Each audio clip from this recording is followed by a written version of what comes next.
Wow, that lady is annoying. Hey.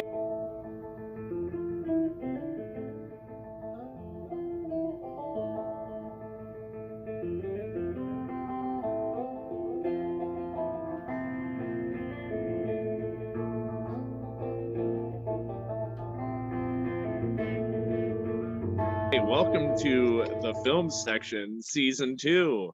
We're back finally. Yeah. I'm here too. Mark's here, Cory's here. Yeah, we brought Cory on for season 2. What a terrible intro. I'm sorry. Hey guys. Hi everyone. Welcome to this. What the fuck is this shit? Hey everyone. Fuck, why isn't this thing hi? Why does this work? Hello. Oh, hey. Have I been recording this whole time? Oh fuck. But the theme for season 2, well, we're gonna probably start with the first 5 episodes here. Is going to be our top 5 movies going in order from 5 to 1. And this week we're going to be talking about our number 5s. Yeah. So how are we doing this? Text what the T1? I don't want to like give it away right now. It's gonna go me, then Chris, and then Mark. Okay. All right. Got it. All right. So we're going to you. All right. So going right into it. All right. Yeah. So my 5th favorite movie is Chris ignites for the podcast. My 5th favorite movie is the original 1974 Texas Chainsaw Massacre. Great. Classic. It is. This movie just recently had its latest sequel put on Netflix, which is absolutely nothing like it. Hey. The series has become kind of a bastardized version of its former self. The series is a dumpster fire, bro. It's okay. You can. Yeah, very, very important thing going into like before I go into like my history with it. The series, the 1974 version is very, very different than any of the ones that have come out in like the last, or actually really any of the sequels, if we're being honest. It has a style all its own. Really not a lot of movies before since have been shot like this one. To give you a little idea of the history of this series, in case you haven't seen any of them, there's almost next to no continuity between any of the sequels aside from really the Leatherface character. The first 2 were directed by the late Tobe Hooper. The first one is known for being like one of the original like slasher grindhouse like grimy like movies from that era, but almost immediately after the immediate sequel to it, the Texas Chainsaw Massacre Part 2, that was really more of a comedy.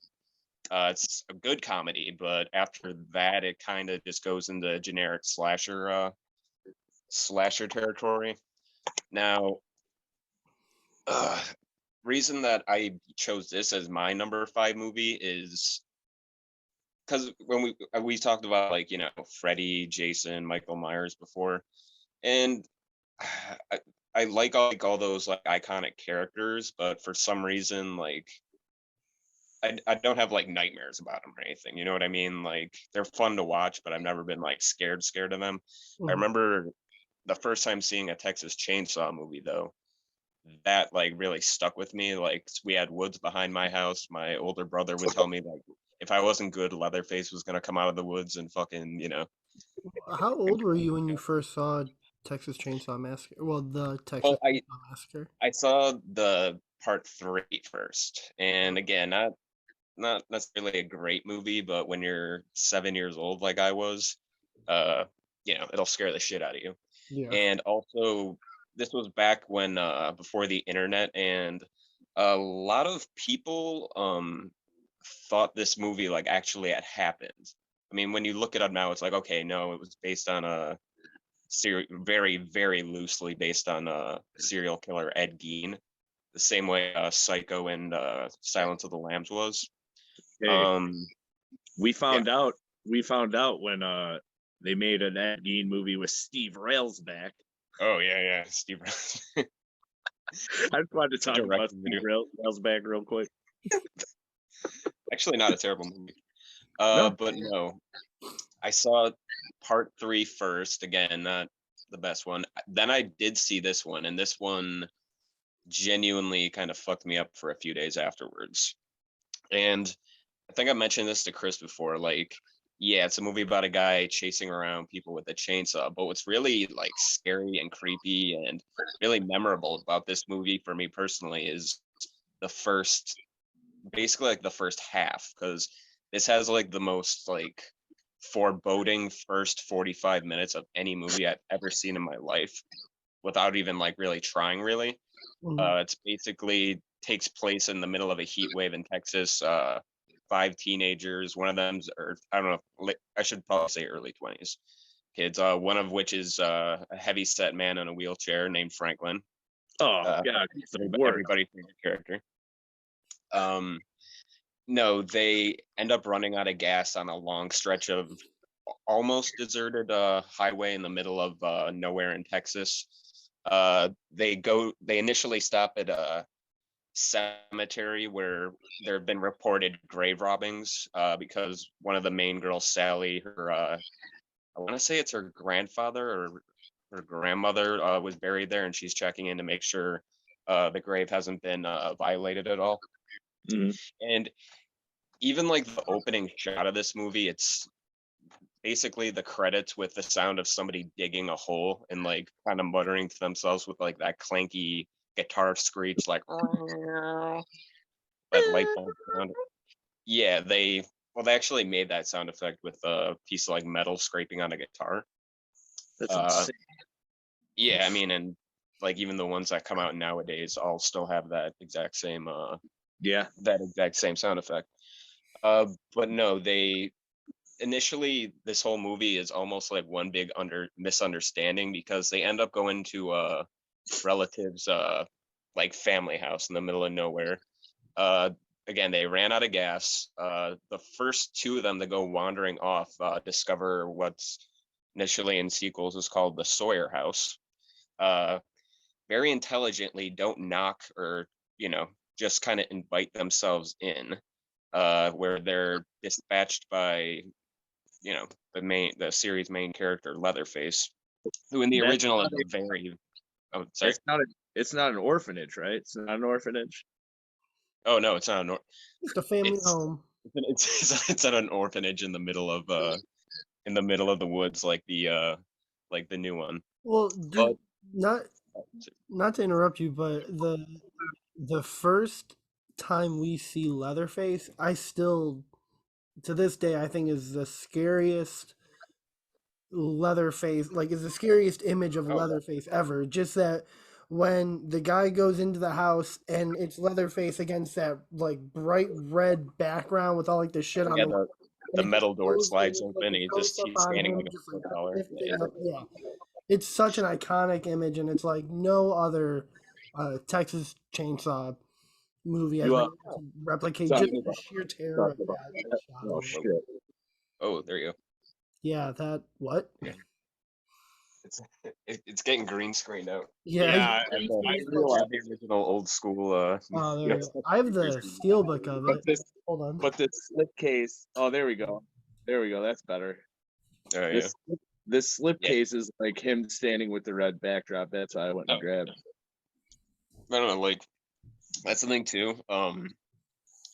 This is no other sequel after this really like portrays Leatherface like this, because in this one he's like basically the house's guard dog for these 3 brothers and their maybe not even alive anymore grandpa. It's not very like, it just looks like a corpse of an old man that they're still living with.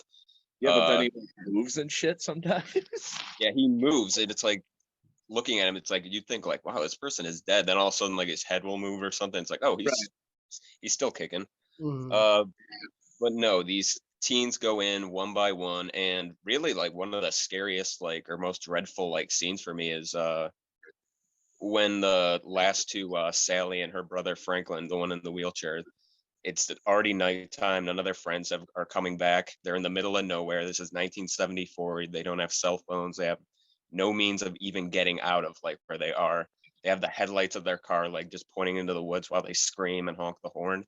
Like, and like when I have like nightmares and stuff like related to movies and shit like that, like that's really like kind of like nails it on the head, because that's like one of my biggest fears, like being stuck in the middle of like nowhere with people who want to hurt you.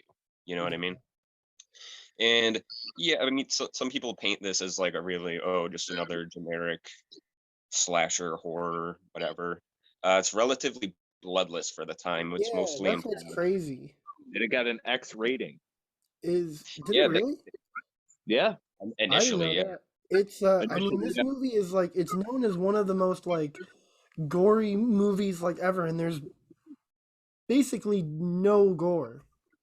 Or Nope. practically not. I mean, there's like a I little mean, bit at like the you, end you with could like argue, blood on like her face, but yeah, I mean, you could argue like, okay, he's wearing somebody else's face. Like the house is filled with like bones and like there's like blood splatter and whatnot. It does like a good job of like editing. Like they don't show like the girl go on the meat hook, but it very quickly cuts away like to her reaction. So it, your mind kind of fills in the blanks there. yeah. I was about sorry. 11 or 12 years old when I first saw this movie, and a friend of mine was like, "Yeah, I'll rent it and you can watch it. I like it a lot." And I'm like, "All right, dude." From the beginning to the end, I was fucking terrified. Like John, It's a nightmare to watch. opening with that crawl and John Larroquette's voice scared me. Yeah, That yeah. whole scene where they're like, "Meow," and they're showing like flashes of like dead bodies, just all the way through the movie. After I saw it the first time, I was like terrified for my life. Well, this is also one of the movies that I think, like, for me, one of the scariest things about this movie was that it was one of like the first horror movies where like the majority of it is during the day. Like it's Yeah. bright out and like people are getting like, offed. And so that to me was always was always way scarier, that like it doesn't matter if it's nighttime, it doesn't matter if it's daytime, you are not safe. Well, yeah, like I was gonna say it's very, because they filmed it like on location in Texas in the middle of like a 90 to 100 degree heat wave. So the movie looks hot and sticky. Again, If like it the was. opening shot of, the corpse in the cemetery just like propped up with you know, just like that beautiful like pan shot of like just starts up then it backs off while you hear like the creepy radio news report going on in the background. Like Mhm. just like from there on out, it's like you're going into a nightmare. And again, like I Oh, said, this is probably my like scariest movie I've seen, but it's not one like I enjoy really going back to rewatch. I you mean, gotta be in a mood, it's good definitely. for like how, yeah, you Yeah, definitely, this is not a feel good movie. It's Oh. need to take a shower afterwards type of movie. It's very chaotic. It's a very like it's a Oh, very it's chaotic, anxious movie, which is cool. Which I think, that's like that lasts like 20 minutes. Like it's just chaos for 20 straight minutes. Like her the dinner scene, all yeah, the way to her escaping. Like chaos. yeah, well, Go that's the ahead. whole thing. Like Leatherface again is like the iconic character for the series, but like a lot, just as many people think like the hitchhiker is just as scary, and the cook, who's apparently like, he seems like the most level-headed of this family, which isn't saying Yeah. much, but even Yeah. he has like you can tell has like a psychotic like kind of like grin to him. Like he says he doesn't like take pleasure in killing people, but then like a second later he's like giggling at her while she screams for her that I'll like take your agonizing scene. picture. I'll well, take your picture. $5. so Take a picture. Now it's real good. so this Real nice. movie was you said it was 1974, so this was like right in the middle of like the exploitation kind of boom, right? Oh yeah. Yeah, Yeah. 70s, definitely. So why then, like, how did this movie get I would say substantially more popular than like say like I Spit on Your Grave or Last House on the Left. Even though like it's not a It rape was, movie, but it was painted in a time before the internet as like a real like movie. Even when I was in like ninth or 10th grade, I remember one kid talking about this movie because that was when the around like when the remake came out. So Mhm. but some kid, like we were well into the internet age at this point, was like, oh no dude, that movie actually happened, man, it totally did. And like Yeah, that's me and true. I my remember friend a like lot of had, people saying Texas Chainsaw is like 100% based on a real movie, and Leatherface is like, well, that does take away from the mystique a little bit of it when you find out that okay, this didn't actually happen. yeah. But like if you imagine watching this movie in the 80s or like 70s or 80s, and like it's pretty straightforward, almost like a documentary. Hmm. Like if you watch this not knowing any context, or like what is this? Am I actually watching like footage of like some girl being abducted into a house and fucking tortured by a bunch of fucking psychos? Right. I read a story about this movie that like they didn't really make a lot of money off this because the mafia bought it and Yeah. like distributed it for them, and the mafia basically was like, yeah, that's gonna be Well, our money now. well, aren't there rights to it like all over the place too? Because so many investors like had a hand in it, like because it was made for like $300,000 back in Yeah, like early or mid '70s. So and everyone was people, out there dying in the heat. yeah, like oh, the cast was like miserable making this. Like Gunnar Hansen, who played the original Leatherface, he only had one like outfit for the character, and he was never able to wash it. So people said he like smelled like death like throughout the entire thing.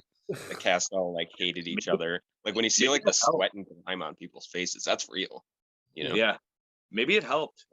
Oh yeah, 100% did help. Yeah. I mean, it's like lightning in a bottle. Like we again, like I really don't think in our lifetime, unless it's maybe remade again and shot maybe because like that movie X coming out for A24 is kind of has like a 70s similar 70s kind of Yeah, look to it. But you're not gonna like that's why whenever like a new sequel to these movies comes out, it's like take it with a grain of salt because this is essentially just stripped down to like Nightmare or Friday the 13th clones now basically. There's not a lot of substance left in this. They're not like Um, I mean, which is to be expected because from a marketing standpoint, like Leatherface is a very like bankable character. Like he's like just as famous as like Michael Myers and whatnot. oh yeah, for But I sure. but I think the reason like you can still make a good Halloween movie now is because like suburbs are still basically the same as they were 30, 40 years ago. Halloween still looks like Halloween, but yeah, this movie came from a time period that just isn't around anymore. You know what I right. mean? Like Vietnam era fucking like Yeah, 70s like disgusting like nowadays if this happened like these kids would just call fucking AAA on their phone and like yeah, they they wouldn't got they'd there be quick. smart enough to They not wouldn't pick be up the trained. Yeah, that too. Uh, yeah the only other movie I can think of, like exploitation wise, and in the kind of the same vein, was Last House on the Left. yeah and again Like, that was a product of its time too. Yeah. yeah, Yeah. dude, like out of these, like neither of them. I mean, obviously they've tried a lot. I mean, they tried Last House on the Left once, but Leatherface is they've tried a lot. But I just think it's because you can't capture that time. You can't capture that look on film ever again. And there was a time period in film where they tried to, and they put that like shitty filter over the camera that looked like it was film cracking and popping, like Yeah. fucking Kind of like stupid. created that grindhouse look. Yeah. Yeah, like, you just Yeah, can't do it anymore. You can't. yeah. I mean, so again, like, especially this last one that just came out, like, people are just gonna be they. This could have easily been a really awful, forgettable movie, but because of the particular way that and what the filmmakers went through making it, it's endured the test of time as a classic. Again, still, in my opinion, really scary to watch the first time, especially when you don't know anything going in. So Oh yeah. Yeah, that's my I'll takeaway. be right back. I'll be right back. Number 5. Yeah. Well, while we're waiting for Chris to come back to tell us his movie, first time I watched the Texas Chainsaw Massacre was like my freshman year of high school. It was like it was super late at night, and I was on one of my like many different movie websites, and I had seen the 2003 remake, and I really liked that. Yeah, And I had watched like tons of different like interviews and stuff with like horror filmmakers, and they were all talking about the original. And so I remember like I sat down and I watched it, and I remember just thinking it wasn't as scary as the 2003 one, but it was so much more frantic. yeah. Um, It's a very. It seems like it could have been made by like someone who was genuinely like unbalanced. You know what yeah, I mean? yeah, it was such And like an unhinged movie, which like, is why like I it, definitely like it more than any of the other ones. oh Is yeah, there is that very special quality about it. like you said though, the what was it, 2003, 2004, that remake? 2003, yeah, Yeah, like that. That's a pretty good one too. I like I that liked one. it. You know, I saw that in the theaters actually. Mhm. A group of my I don't know how the fuck we got into the theater 'cause we were all like 15, 16 at the time. But the theater was packed and like certain points of that movie that like people were like literally like yelling in the audience and shit. Like it was a very I think that the 2004 remake, if you're just looking for something that's like still pretty like well done, like more formulaic though and less like grindhouse-ish, then yeah, I would say watch that one, but from like an art house standpoint, then the original is always going to be, Yeah. I don't think anything's really going to top it in terms of that, in Oh terms of God, like no, new no. movies that come out. Also, like we said, weirdest like continuity and sequel history, like not just horror movies, but sequels in general. Yeah, Because none of these movies seem like they take place in the same universe as the one that preceded it. So yeah. sometimes for better, sometimes for worse. So, Seriously. yeah. Where is he, Chris? Where'd you go? I'm gonna have to put something like over him. I don't know. If he doesn't come back. Yeah. It's cut to like an hour later. We're both still sitting here. Yeah, seriously. Like I am recording right now, and I We don't can want edit. to edit this out. Come back, Chris. What was that? Okay, I'm There. back. It's returned. I was just gonna. The rest of the podcast for me was just gonna be that background. That was it. I'll be back in a second. Me just walking in and peeking in on the side, like, oh shit, it's not over yet. Yeah, I think I just saw him. Wait, Chris? So, Chris, it is your movie. My movie is Mark didn't know the title, so I guess I'll remind him. It is Brotherhood of the Wolf. That is my number 5. Always been a pretty unique movie in my life. Like I saw it and was immediately obsessed with it. Don't unfortunately I don't know much about it, like background wise, but it has one of my favorite people in movies of all time, Mark Dacascos, who you Yes. also know as the guy that reveals the secret ingredient, Iron Chef. Professional chef slash ass kicker Mark Dacascos. So people, it's weird because that's what people know him most for, is being the guy that fucking is like the host of Iron Chef, kind of. Yeah. That's Good crazy. for him. Villain in the last John Wick movie too. Yeah. Or part 3. Arabella. This movie takes place, I think, in the 1700s or the 1800s. No, actually, Takes place in colonial Spain. Yeah, that's what I was gonna say. It's colonial. It's actually takes place in rural France. Oh wow. Because Spain, because here it goes. What's kind of cool and unique about this movie is like half of it is people speaking French, and they keep going back and forth from French to English, which is kind of different. Like, I don't remember seeing a movie where it was like, oh, half the time we speak French, the other half English. Like, the way it balances out, I've never seen before. I mean, obviously, I've seen people fucking be bilingual or whatever, but They're speaking two languages. this movie is about in rural France. There's some kind of creature killing people, and the king, of I believe the king of France, King Louis, um, he gets a scientist and an Iroquois native, team them up. It sounds like a buddy cop movie set in the 1700s. One's an Iroquois, the other's a scientist. They so they partner up and try to find this creature, and what they when they uncover the truth, it's a fucking monster, all right. Oh yeah. There's also a really, really, really good fight scene with Mark Dacascos. It is shot. Everything about this movie is shot beautifully. Just everything.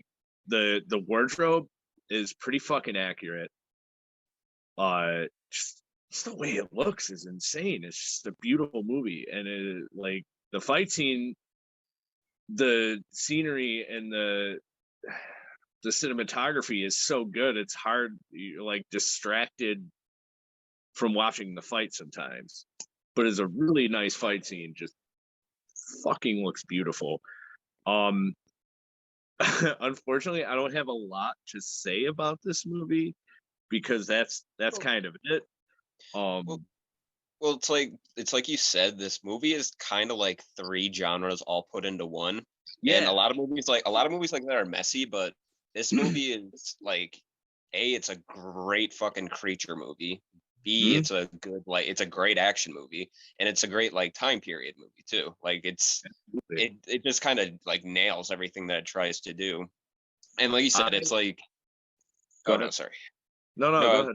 I was gonna say, like, the plot is like a lot more simple, or by the end of the movie, the plot's a lot more complicated, or not necessarily complicated, but there's a lot more to this than there just being like a monster and Yeah. Oh you know, yeah. two guys finding, like, the plot, it gets pretty thick by the end, but it never gets like too confusing, and it's always like super engaging. Like you said, like Mark Dacascos' character, I don't think he has any lines in it. He's like just kind of there as like the silent like associate of the scientist character, who himself by the end of the movie is also like a badass, which I thought was pretty cool too. But yeah, dude, like I remember seeing this because it came out in like early 2000s, and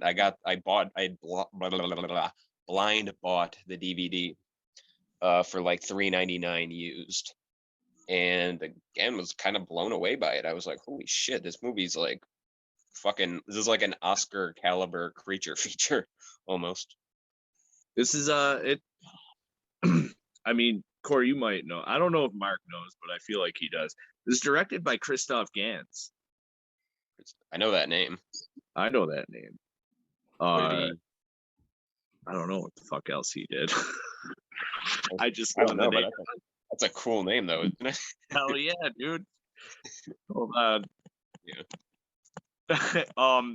What I do know about this movie is getting it on Blu-ray is kind of ridiculous. The only Blu-ray available to me, which I think I found on Amazon, was like a Hong Kong import, or no, it's Korean.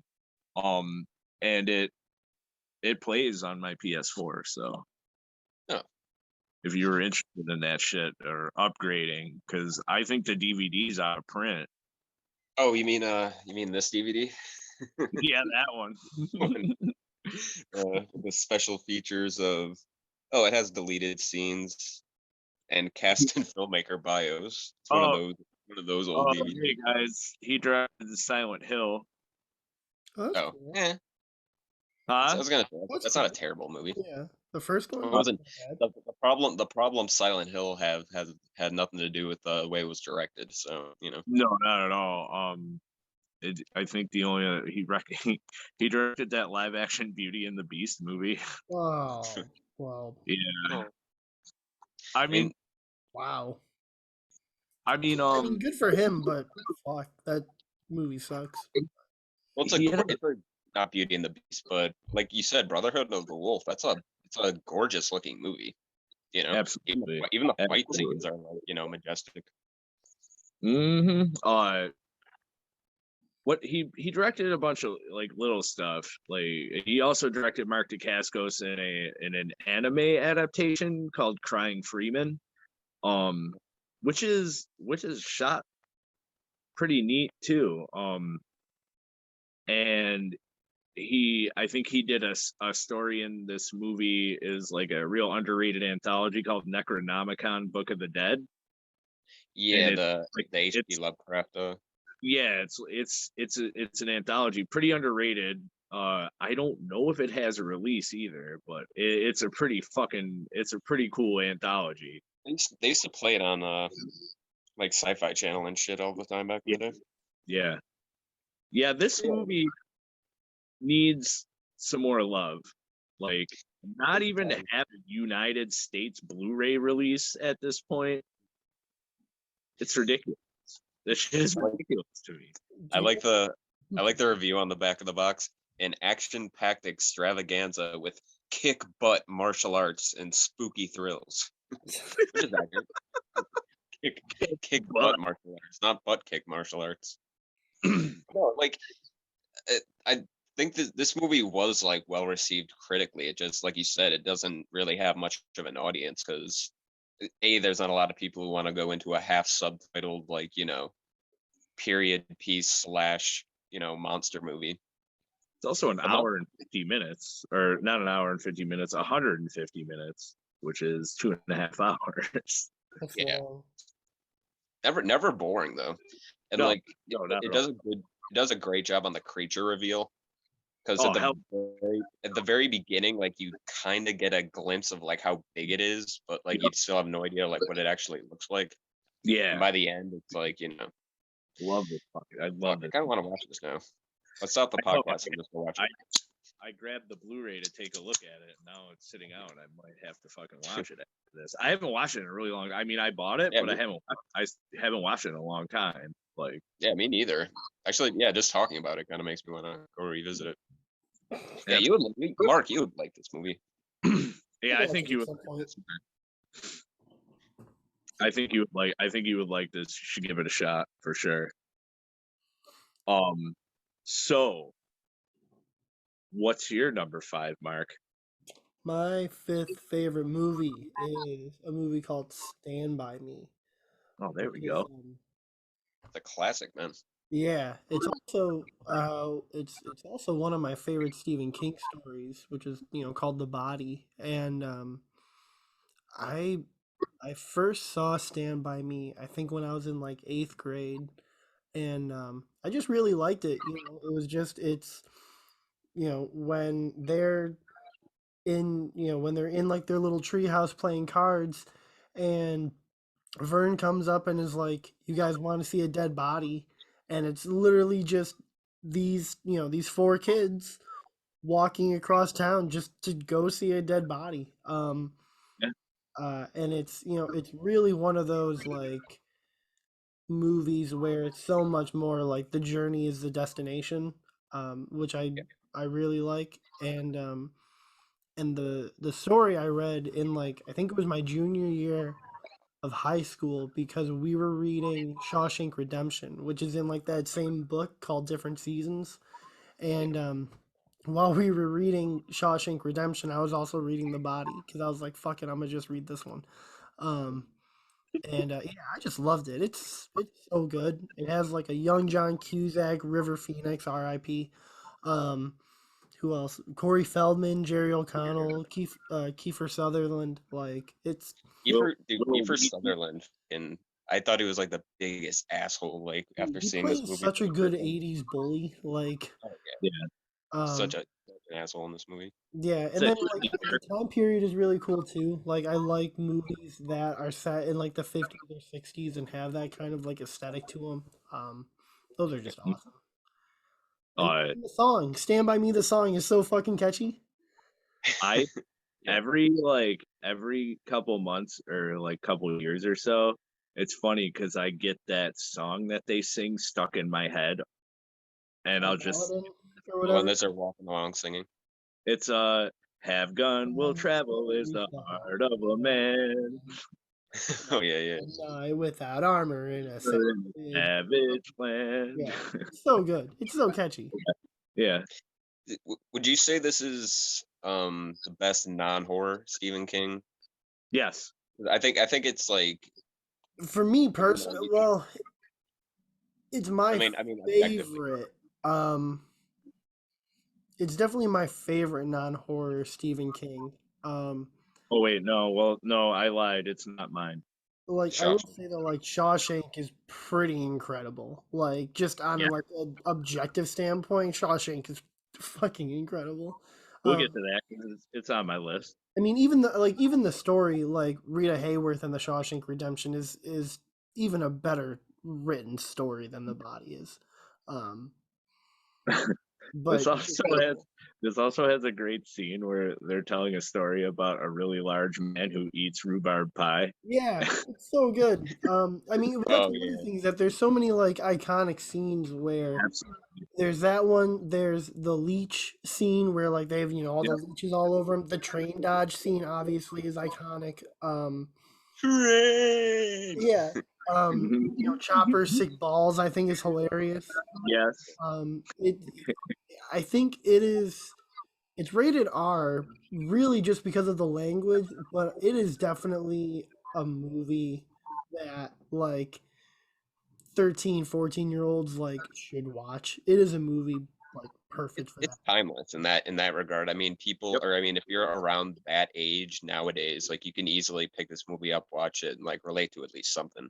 Oh Like yeah. you said, uh, like Will Wheaton's character is kind of like, not that, I don't want to say the central, like, because it's all told like in flash, or Well, it's not through his flashback, but eyes. The like story's in told through his narration. eyes. Yeah, but every character here, like aside from maybe Jerry O'Connell's, aside from him, he seemed a little bit less fleshed out than River Phoenix and Corey Feldman's characters. Yeah. Aside from him, though, everybody can relate to, like, and like you said, there's so many like iconic scenes from this. I always like that scene where they escape out of that junkyard or whatever, and Corey Feldman's talking shit to that fucking that greasy ass mechanic guy, and the mechanic guy starts like talking shit about his dad, Yeah. and then he says, I don't know what the hell happened to him in real life, because that was like, watch that scene. That's a great bit of acting. Dude, I was just about to say this is probably Corey Feldman's best acting role. Yeah. Absolutely. He knocked it out. Yeah. I mean that also like I think it's even though he's only in like 2 scenes of the movie, John Cusack is the most likable older brother like ever. Like just how his chemistry with Will Wheaton's character in that movie is like you really feel it in Will Wheaton's performance when you find out that John Cusack's character died, and like how much of like a toll that took on him. Yeah, it's really genuine. I mean, all the characters in this are, that scene where River Phoenix has like a breakdown because he's stuck with this reputation in town that he's never gonna ever really be able to shake, or at least when you're that age, you don't think anything's ever gonna get better for you. Yeah. So it's just I love it. It's a movie that I've loved for so many years now. Like in high school, it was like Donnie Darko and Stand By Me were like the 2 movies that were like on repeat all the time. Those were like my formative movies, definitely. But yeah, that's my number 5. Well, speaking of older brothers, no, I was gonna say, like, speaking of older brothers, I remember mine, like, this was playing on TV, and it was too young for me to like, or I was too young at the time to really appreciate it, like 6 or 7. And I asked my brother, like, what's this movie about? And he's like, it's basically like The Sandlot for adults. Yeah. Yeah. Kind of, yeah. Pretty accurate. That's oversimplifying it, but just to give you like idea of like the time period, and Yeah, it's I don't know, like to your point, Corey, it definitely feels very timeless. Um, like it's because it's not so much of like a coming of age story as much as it's really just a story about like friendship and just like yeah, and an adventure with your friends. how in realistically how kids talked. Oh I mean, yeah, I don't think you have like shit like Stranger Things or anything like that without movies like this kind of paving the way in terms of like child acting and like how oh yeah. how you realistically portray like kids and how they talk and what they go through. Well, I mean, Uh, Stephen King was good at that. Like honestly, he was. I mean, in Chris's favorite movie, in It, he he's good at doing dialogue, man. Like he knows how to do it. I like the first one.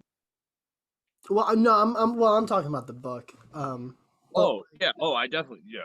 uh, It's actually really good. yeah, like he just knows how to write dialogue, and so like a lot of that is obviously lifted from the pages and put into the movies, and well, I mean, his, like, he his knows how to writing's do like chemistry with characters. like his writing's like, even like if it's like you said, like a non-horror related book, like it's still like hypnotizing, like Uh, like I my sorry. favorite Stephen King book, by the way, is Different Seasons. Okay. Well, that's three. That's Rita Hayworth, The Body, and At Pupel. Yeah. Not It, No, I like the but night. I do like It. It is a great book. Yeah. Well, I mean, Different Seasons is definitely like my second or third favorite Stephen King book. Yeah. For sure. I'm just saying it's no Maximum Overdrive, but No, no. No. It's no cocaine field Stephen King. AKA Trucks. He was on so much cocaine when he did that. Yeah. Yeah. He even admitted Stories to are it, where he was like, "Oh, fine." Well, with it, and like he just admitted that in the '80s he was doing so much cocaine. Oh, I dude, he mean, was like he filmed I'm sorry, I'm not trying to turn this into a Maximum Overdrive thing, but like at the height of his cocaine addiction, he filmed the trailer for that movie, and it's just him like talking to the screen. He's like, "I'm gonna scare the shit out of you." Like, if you look at his eyes, they're all like like bugged out. Shit. I mean, he's got to stay awake to write all those books. Apparently, I mean, it How worked do for you him in think the he's long written run, I so guess. many books? Like, come on, no normal person writes that many books without being on. How do you write? Come on. How do you write like 1,000-page novels unless you're on cocaine? Seriously, like I try to write that, dude. It's hard for me to even write like 5 pages. Sober. Well, You you gotta know what start to do. cocaine, Mark. We Yeah, keep I telling gotta you. start becoming a coke fiend. Come Yeah, on. dude. Isn't there a reason you have all these jobs now? You got to feel that cocaine habit. Yeah. But like, I don't it's do like that new cocaine season for of anyone American. that's listening. I promise I don't. He It's like that. doesn't. It's like that new season of I think American if I Horror did Story. cocaine, I'd have a heart attack. Honestly, What? if I think if I did, I would have like a heart attack. I don't think I could handle it. Definitely not Like now. on the next podcast, you're just like super like uppity, like come Yeah. on, talk about your movie, come on. Well, no, What's your I don't number know four? why this just popped into my head, but Guys, just do them all in this one. Come on.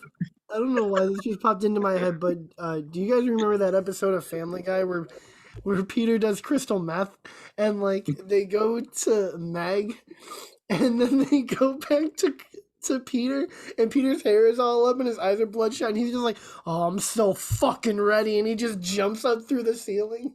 His pupils are like dilated. Yeah. Yeah, I'm just gonna do that for the next podcast. Like, it's gonna zoom in on one of you, and then it's gonna go back to me. I'm just gonna be like, "I'm so fucking ready." Just cuts to you. You're like, hey, you're like upside down, like hanging up like a bat. Oh my It's like god. 50 Cent on the halftime show. It's like you're like building a tree house while you're talking. You're just going, yeah. He's like his hands off to the side writing a book while we do the podcast. Yeah. Oh Oh fuck! my god, dude. I mean, Yeah. I guess this is kind of short. Have you guys watched any shows or movies that were of like I don't know, like of You mean recent? importance? Huh? You mean recently? Yeah. Oh, I finished Peacemaker. That was a Oh, good show. I gotta watch that last episode. Oh, dude, the last episode So was good. Yeah, I gotta watch the last episode. I watched that Murderville show all the way through that you recommended, Chris. That's a funny show. Told you. It was funny. You don't doubt me. I watched I watched this show that the woman in the house across the street from the girl in the window. Oh, you got it. It's ridiculous. The show is ridiculous. It, I've heard a lot of good things about that. it's funny, but it's like a serious like murder mystery, but it's really funny. There's just stupid shit throughout it. It's kind of Yeah. like an absurdity to it. What? Is there kind of like an absurdity to it though? Like Like that why it's funny? it's not even like that. There's just like random absurd things that happen. Like I'm gonna spoil a little bit, but like so Kristen Bell had a daughter. Her daughter is dead. But how and Kristen Bell is afraid of the rain because her daughter died. But Kristen Bell's daughter died because she was murdered and eaten while going from take your daughter to child or take your child to work day with her father. Her father works as a therapist talking to like patients. The father left the daughter in this like conversation room with a cannibal and just walked away. Yo. It was just like this really friendly, happy looking guy. Yo. This Yo, is hilarious, dude. Yo, you It's should have supposed said to this to me the other day. I would have fucking started watching it already. It's supposed to be so like funny. straight up and serious though. It's played serious. I don't know. There's a scene where like Kristen Bell has to get her fingerprints done, and the guy walking in is just super nice, and he's just like, "How's it going?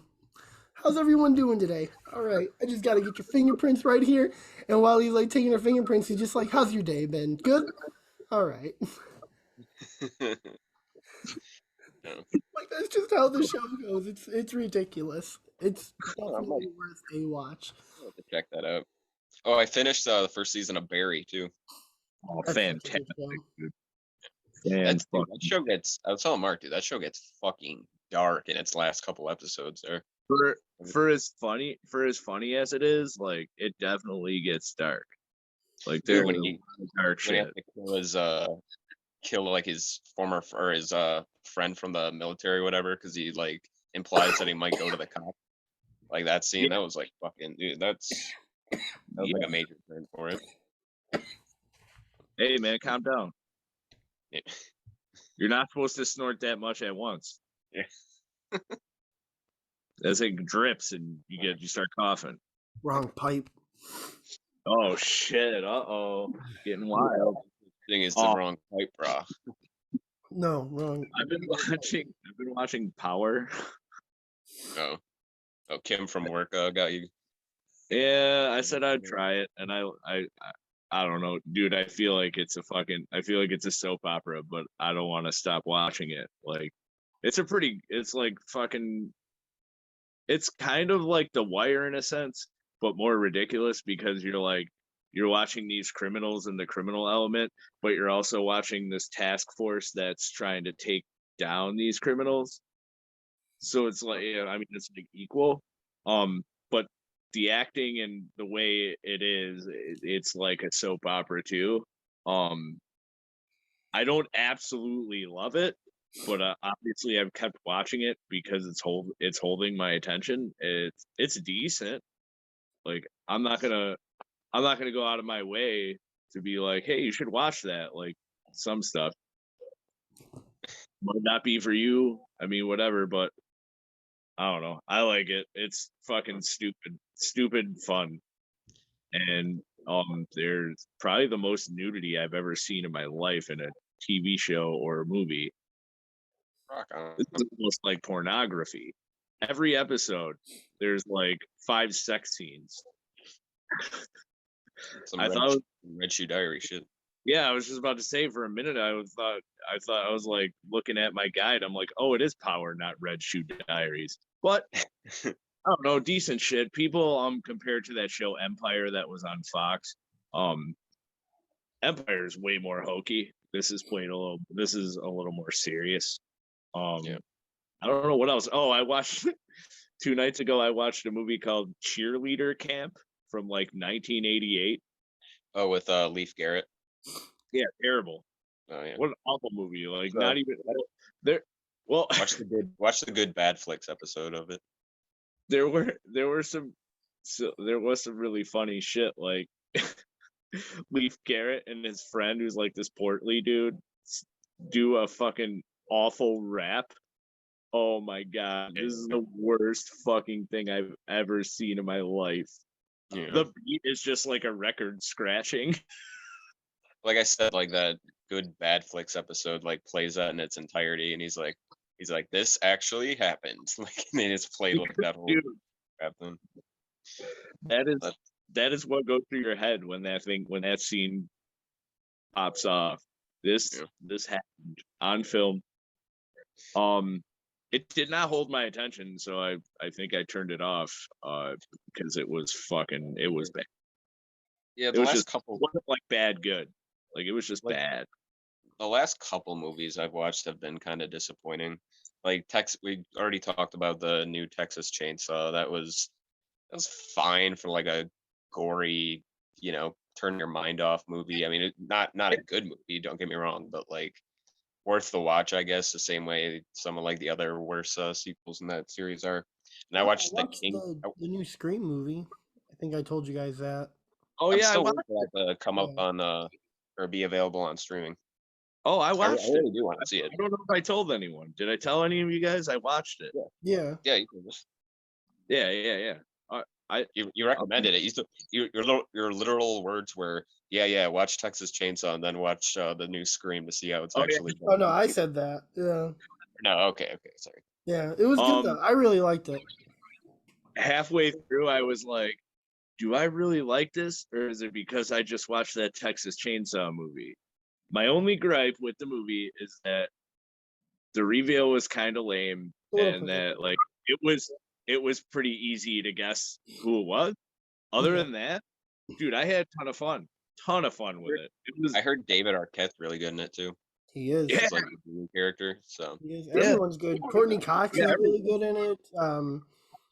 Nev Campbell is, really good in it. The new people that they bring in are pretty good too. The dude from The Boys is in it. What's his name? Jack Quaid or yeah, he's good in it. Like I said, everyone is really good. It's a fun movie. It's extremely meta. Yeah, but it's coming. It's like a series built on like meta though. Yeah. You know what I mean? Like it wouldn't really be a Scream movie if it didn't have like that kind of commentary to it. Yeah, for sure. It's just straight meta. Like like when they explain why they did it or whatever, like it's all meta. It's insane. I mean, that part was actually really cool. So. Yeah, it's super clever and it's fun how they do it. Like that's like it's super fun. Of all the 3 big horror remakes that have come out in the last year or so, Scream is definitely my favorite of the 3. Light years ahead of man. Texas. That garbage called Halloween Kills that came out. Oh, I would I would put Halloween Kills above Texas Chainsaw though. Oh God, yeah, absolutely. Okay. Well, no, like Halloween Kills at least like did Michael Myers this. You know what I mean? Yeah. Like Halloween Kills, if you just want to go into like a Halloween movie like where he kills the shit out of people for an hour and a half, that's your movie. Plus, there's a lot of really cool callbacks. Texas Chainsaw was just obnoxious. You know what I mean? Yeah. Leatherface was a linebacker, bro. Did you see him tackle that girl? He got surgery to fix his face, first of all.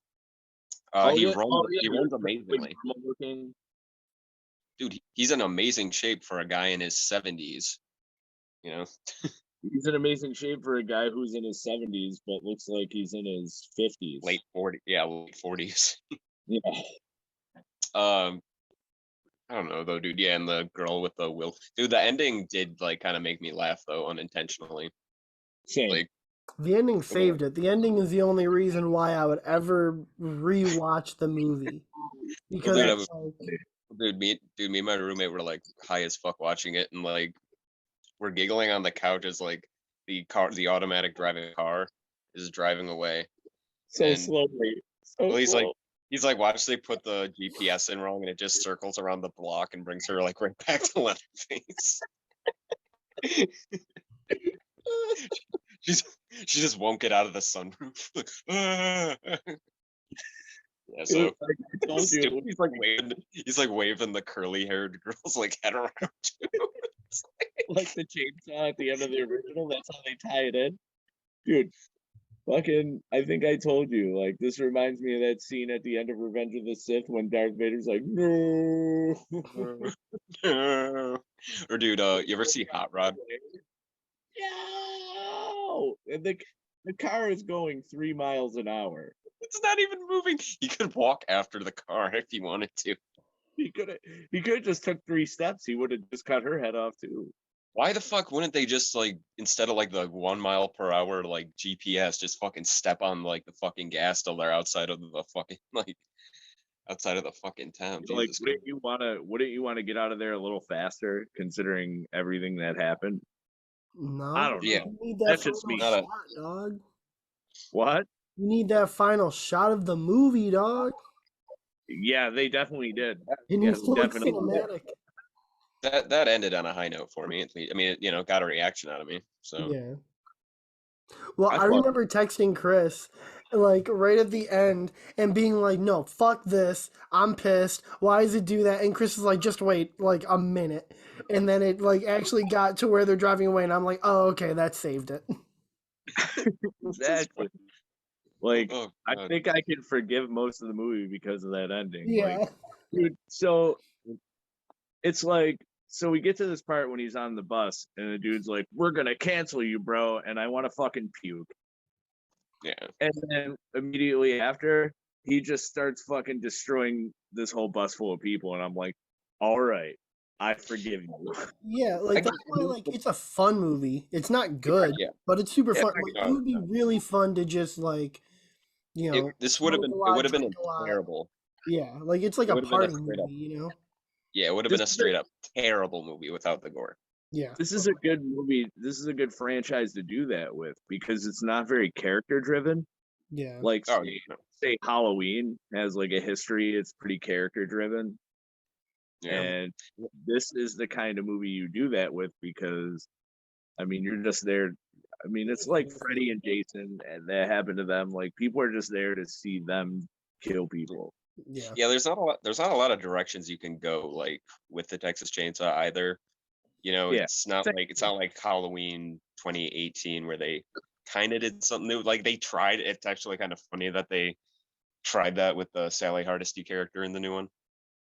You know what I Yeah, mean? And it That was so they should have taken her out. They should have taken her out completely and given those scenes to the mechanic dude who or what was the That guy's guy was or, actually Richter, way more yeah. interesting. or heck, yeah, Victor or Richter. That was Richter, yeah, like a Richter scale. You know, Richter.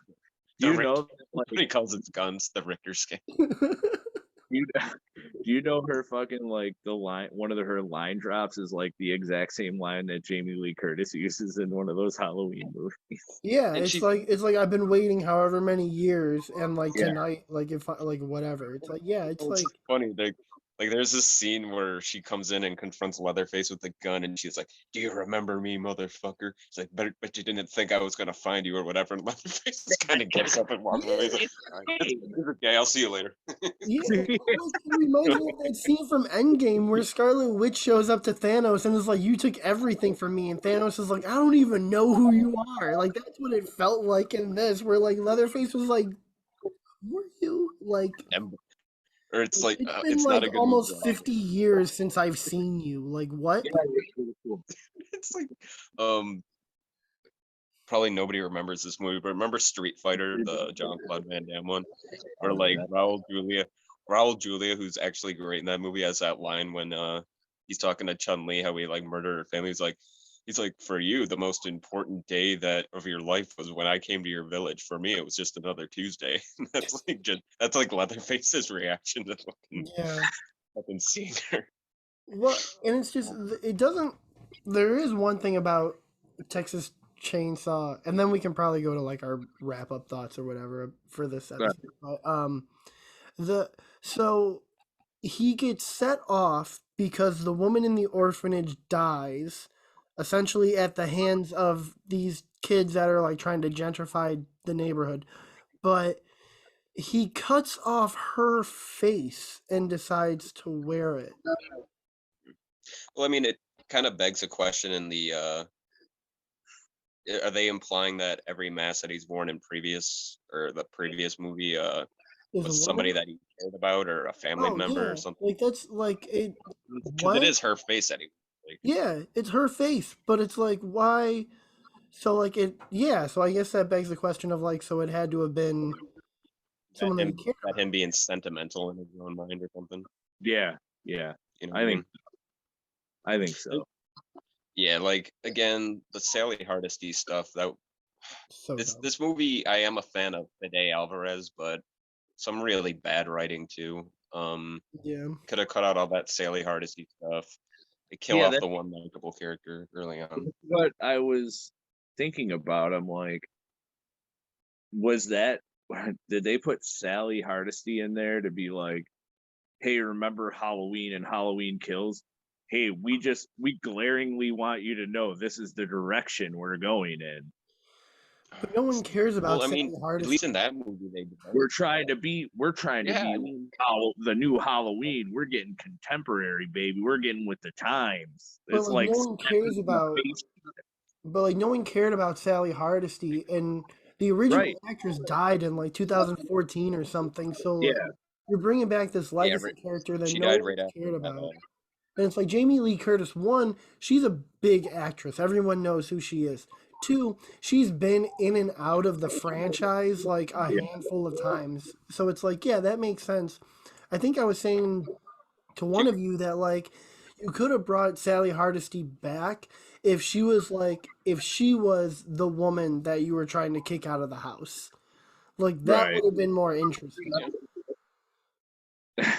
Her and Leatherface made No, up no, no, like afterwards. not like that, but like They moved if in like together. the kids came in and were trying to gentrify the city or the town or whatever, and she was one of the like the occupants, and Leatherface was like kind of just in the background picking people off, and so there was like this thing of like keep your enemies or keep your friend or enemies close, whatever bullshit like that.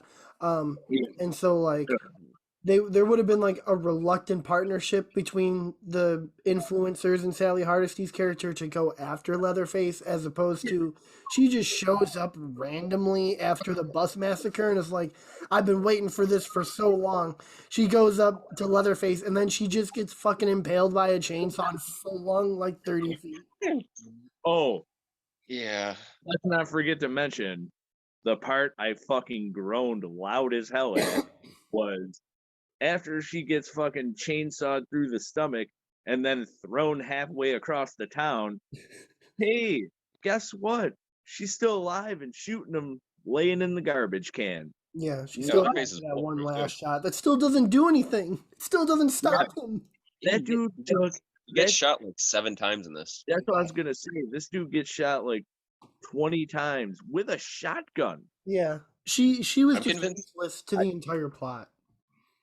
Yeah, very much. I'm convinced, dude. I'm convinced whoever did the rewrites like didn't necessarily watch the original. They just like read its Wikipedia page. Well, they were smart to just end up selling the movie to Netflix instead, because originally it was supposed to go in theaters. It got terrible. Oh, Yeah, it got a terrible audience early screening reaction. Yeah, so I usually try not to listen to those, but in this case, they were pretty. I'd like to see this director team with the cinematographer, but get somebody else, get someone better to write it. Yeah. Yeah. But it just, and again, like Leatherface, when you first see him, he's not nervous, he's not squealing. I mean, if it's supposed to be a direct sequel to the original, like what he gained all this confidence like over the last few decades or something. Because in the movie, like he's very like he's like when you watch like back to the original Texas Chainsaw, whenever you like, well, initially like the first guy that he hits with a hammer, he doesn't say anything, but like when he runs into everybody else, he's just as like freaked out as they are. Like that scene where the guy walks into the fucking kitchen or whatever, and Leatherface sees him. The guy's like, and Leatherface is like, Yeah. This one, he just comes out because he hears some noise, and he's like, basically like, "You need me to kick someone's ass? No, go back to your room." Okay. Yeah, pretty much. I'm gonna go watch Joe Rogan. I'm gonna go watch Matlock. All right. Anyways. All right, so yeah, let's wrap it up. good. All right.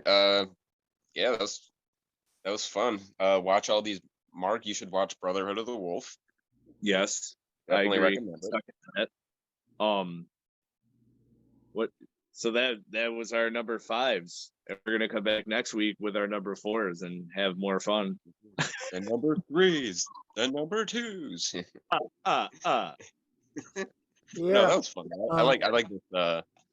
I like this setup here of just going by each of our respective numbers in our, because each one of these are different week to week. This is, I think, the only horror movie on mine, and as we go on, they're gonna get it a little more varied. Yeah. Oh, absolutely. We're gonna be talking about some different things for sure. But yeah, so thanks anyone and everyone for watching. We have 30 subscribers on this channel now, so let's try and get some more. Can we get some subscribers to our Twitter, the film section, twitter.com/the film 32 subscribers. At film section Mark. Let's go. Yeah. But yeah, come by next week for season 2, episode 2 of the film section. Got the Talking Schlock connection with Cory and Chris that comes out whenever they see fit. Got those movies are a little harder to get through. Got it. Will It Be a Classic that comes out whenever I have someone that wants to talk to me about a movie. Yeah, we'll see you guys next time. Bye.